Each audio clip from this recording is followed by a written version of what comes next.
7 days. 7 days until the most important election in our lifetime. Comme tous les 2 ans aux États-Unis, les Américains sont appelés aux urnes pour les midterms. Ce sont des législatives de mi-mandat qui interviennent 2 ans après l'élection du président. Mais pour Joe Biden et le Parti démocrate, ces élections s'annoncent particulièrement difficiles. Alors quels sont les enjeux de ces midterms pour l'actuel président? Réponse dans Factu. Lors de ce scrutin, plusieurs postes sont à pourvoir, notamment un tiers du Sénat et chaque siège de la Chambre des représentants, l'un des 2 organes du pouvoir législatif américain. C'est elle qui détient les cordons de la bourse aux États-Unis.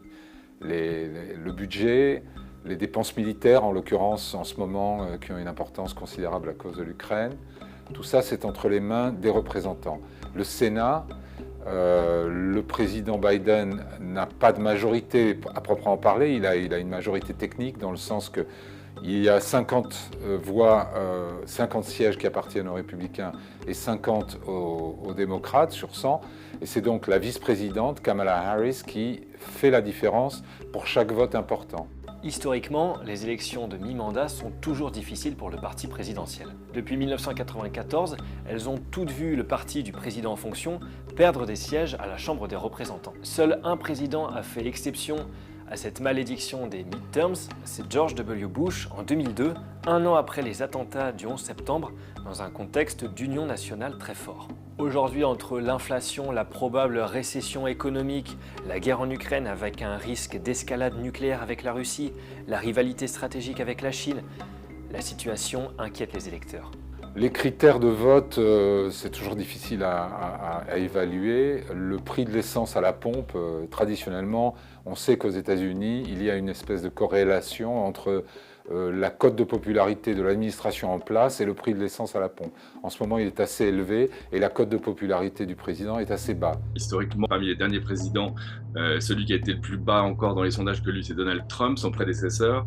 C'est un président qui traverse une crise avec plusieurs facettes. Il y a une crise économique qui est grave, il y a une inflation qui est très élevée, qui dépasse les 8% depuis le début de l'année. Pourtant, en juin dernier, les démocrates avaient repris espoir avec un thème important, l'avortement. If you care about the right to choose, then you got to vote. That's why in these midterm elections are so critical. Elect more Democratic senators to the United States Senate and more Democrats to keep control of the House of Representatives. And folks, if we do that, here's the promise I make to you and the American people. The first bill that I will send to the Congress will be to codify Roe v. Wade.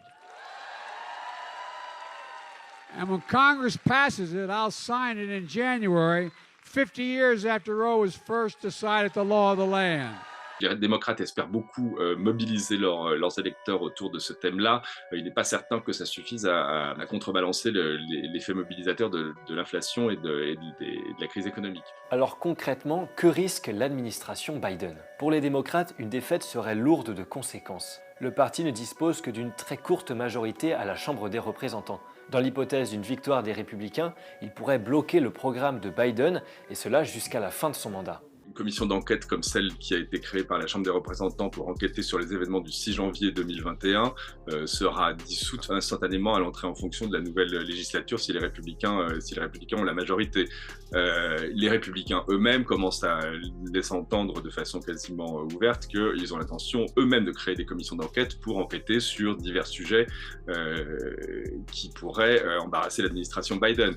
Les circonstances du retrait calamiteux d'Afghanistan en août 2021, par exemple. Alors une victoire des républicains à ces élections de mi-mandat pourrait-elle servir de tremplin à Donald Trump pour annoncer sa candidature à la présidentielle 2024 ?